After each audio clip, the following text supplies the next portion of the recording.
നിങ്ങളുടെ favourite shows ഇനി ഒരിക്കലും മിസ്സാവില്ല. ഇപ്പോൾ C5 കാണും നിങ്ങളുടെ ഫേവറേറ്റ് ഷോസ് തികച്ചും സൗജന്യമായി. ഋഷി എന്തിനാ ന്യായം നോക്കാതെ ഇവളുടെ പക്ഷം പിടിക്കുന്നത്? മാപ്പ് പറ ഗോപിയെ, അഞ്ജിതോട് മാപ്പ് പറ. എനിക്കതിന് പറ്റില്ല. ഋഷി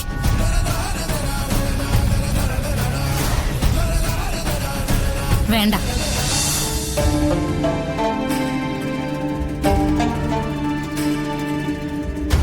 മോളെ, ഗോപിക തല്ലിയത് നിനക്ക് നന്നായിട്ട് വേദനിച്ചോ? വേദനിച്ചോന്നോ? കണ്ണിക്കൂടെ പൊന്നീച്ച പറന്നു. അമ്മതൊരു വേദനയായിരുന്നു. അവൾക്ക് തിരിച്ചൊരു പണി കൊടുക്കണം. കുടുംബത്തിന്റെ നന്മയ്ക്ക് വേണ്ടിയാ നീ ഒരു നല്ല കാര്യം ചെയ്യാൻ ശ്രമിച്ചത്. അതിന് നിനക്ക് കിട്ടിയ പ്രതിഫലം ഇതായി പോയല്ലോ. വലിയ സങ്കടമുണ്ട് മോളെ. എന്തായാലും ഇതങ്ങനെ വെറുതെ വിടാൻ ഞാനും ഹരിയേട്ടനും ഉദ്ദേശിച്ചിട്ടില്ല. ഗോപികയും ദേവികയും ഇത്തരത്തിൽ ഈ വീട്ടിൽ വളരാൻ ഞങ്ങൾ അനുവദിക്കില്ല. ഇന്ന് രണ്ടും കൂടി ഇവിടെ കാണിച്ച ധിക്കാരോ അഹങ്കാരോ ഉണ്ടല്ലോ, അത് വെച്ച് തന്നെ രണ്ടിനെയും ഈ വീട്ടിൽ നിന്ന് പുറത്താക്കിയിരിക്കും.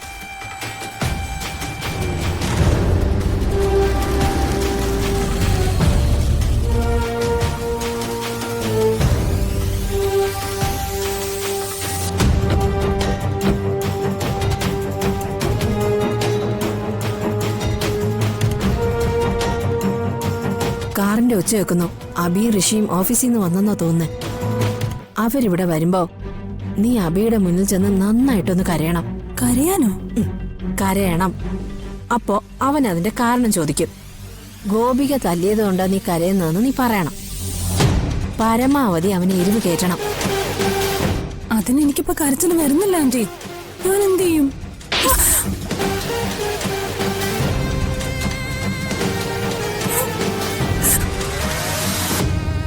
ഇപ്പൊ കരച്ചിൽ വന്നല്ലോ.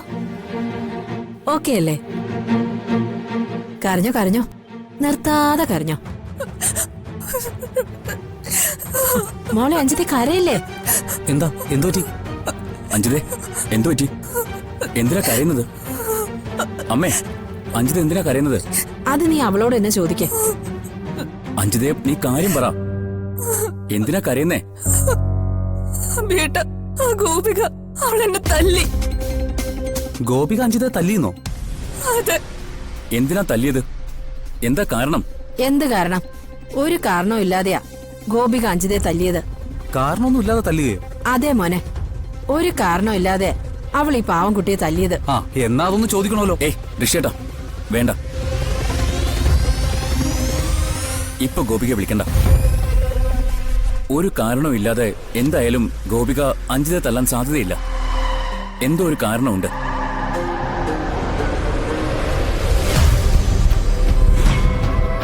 അഞ്ജു, പറ, എന്താ കാരണം? എന്തിന്റെ പേരിലാ ഗോപിക നിന്നെ തല്ലിയത്? ഒരു കാരണവുമില്ല. ഗോപികയെ ഞാൻ വിളിക്കാം. എന്ത് തന്നെ ആയാലും ഗോപിക അഞ്ജിതയെ തല്ലിയത് മര്യാദയല്ല. അതിന് ഗോപിക അഞ്ജിതയോട് മാപ്പ് പറഞ്ഞേ മതിയാവൂ. ഗോപിക! ഏട്ടാ, ഗോപികയെ വിളിക്കണ്ട. ഗോപിക അഞ്ജിതയെ തല്ലിയിട്ടുണ്ടെങ്കിൽ അതിനൊരു കാരണം ഉണ്ടാവും. എന്തായാലും അവള് വരട്ടെ. ഗോപികയെ ഗോപികയെ വിളിച്ച് വെറുതെ മാപ്പ് പറയിക്കേണ്ടതിന്റെ ഒരു കാര്യമില്ല. അപ്പൊ ഗോപിക എന്നെ തല്ലിയത് ശരിയാണെന്നാണോ അഭിയേട്ടൻ പറയുന്നത്? നീ ഒന്നും മിണ്ടാതിരിക്കെ. ഗോപിക വരട്ടെ. ഗോപികയെ!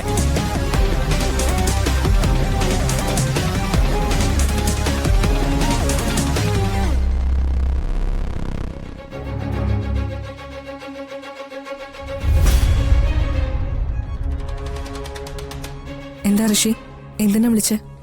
നീ അഞ്ജിതയെ തല്ലിയോ? തല്ലി. കേട്ടല്ലോ കേട്ടല്ലോ, ഞാൻ പറഞ്ഞത് സത്യമാണെന്ന് ഇപ്പൊ നിങ്ങക്ക് ബോധ്യായല്ലോ. ഞാൻ തല്ലി എന്നുള്ളത് ശരി തന്നെയാ. പക്ഷെ എന്തിനാ ഞാൻ ഇവളെ തല്ലിയെന്ന് ഋഷിക്കറിയോ? അതൊന്നും എനിക്കറിയണ്ട. നീ ഇവളെ തല്ലിയിട്ടുണ്ടെങ്കിൽ അതിന് നീ ഇവളോട് മാപ്പ് പറയണം. മാപ്പ് പറഞ്ഞേ തീരൂ. ഞാൻ ഇവളോട് മാപ്പ് പറയാനോ? നടക്കില്ല ഋഷി. ഗോപിക, ഞാൻ വെറുതെ ഒന്നും അല്ല ഇവിടെ തല്ലിയത്. എന്നെ എന്റെ ചേച്ചി ഇവിടെ അപമാനിച്ചു. അത് കേട്ടിട്ട് എനിക്ക് സഹിച്ചില്ല. അതുകൊണ്ടാ ഞാൻ ഇവിടെ തല്ലിയത്. തല്ലിപ്പോയത്. അതെന്തോ ആയിക്കോട്ടെ, നീ അഞ്ജിതയോട് ഇപ്പൊ മാപ്പ് പറയണം. മാപ്പ് പറഞ്ഞേ തീരൂ. ഋഷി എന്തിനാ ന്യായം നോക്കാതെ ഇവളുടെ പക്ഷം പിടിക്കുന്നേ? മാപ്പ് പറ ഗോപികെ, അഞ്ജിതയോട് മാപ്പ് പറ. എനിക്കതിന് പറ്റില്ല. ഡേയ്, ഋഷി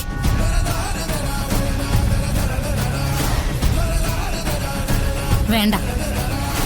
നിങ്ങൾ തമ്മിൽ ഇതിന്റെ പേരിൽ തല്ലോ വഴക്കോ ഒന്നും വേണ്ട.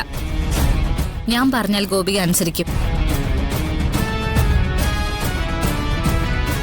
മാപ്പ് പറ മോളെ, അഞ്ജിതയോട് മാപ്പ് പറ.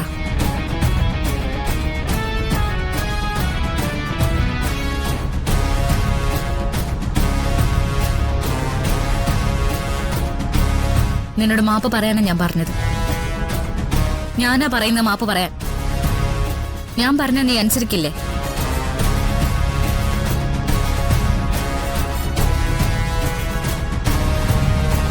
ഗോപു പറ.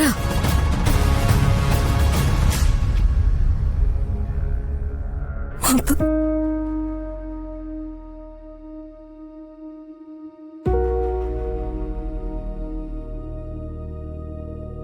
ഗോപിയെ, ഋഷി ഒരു കാര്യം നിന്നോട് ആവശ്യപ്പെട്ടിട്ട് നീ അതനുസരിക്കാതെ ഋഷിയോട് എതിർത്ത് സംസാരിച്ചത് തെറ്റാണ്. നിന്നെ ശാസിക്കാനും ഉപദേശിക്കാനും ഉള്ള അധികാരം ഋഷിക്കുണ്ട്. അത് മനസ്സിലാക്കി വേണം നീ പെരുമാറേണ്ടത്. ചെയ്ത തെറ്റിന് നീ ഋഷിയോട് മാപ്പ് ചോദിക്കേ. എന്നോട് മാപ്പ് ചോദിക്കൊന്നും വേണ്ട. ചെയ്തത് തെറ്റാണെന്ന് ഗോപിക സ്വയം തിരിച്ചറിഞ്ഞാൽ മാത്രം മതി.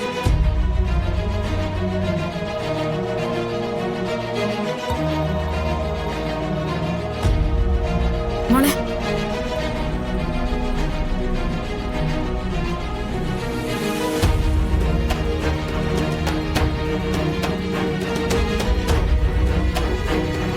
പ്രശ്നം വഷളാക്കിയിട്ട് ഇവറ്റകളെ രണ്ടും പുറത്താക്കാൻ നോക്കിയിട്ട് നടന്നില്ലല്ലോ.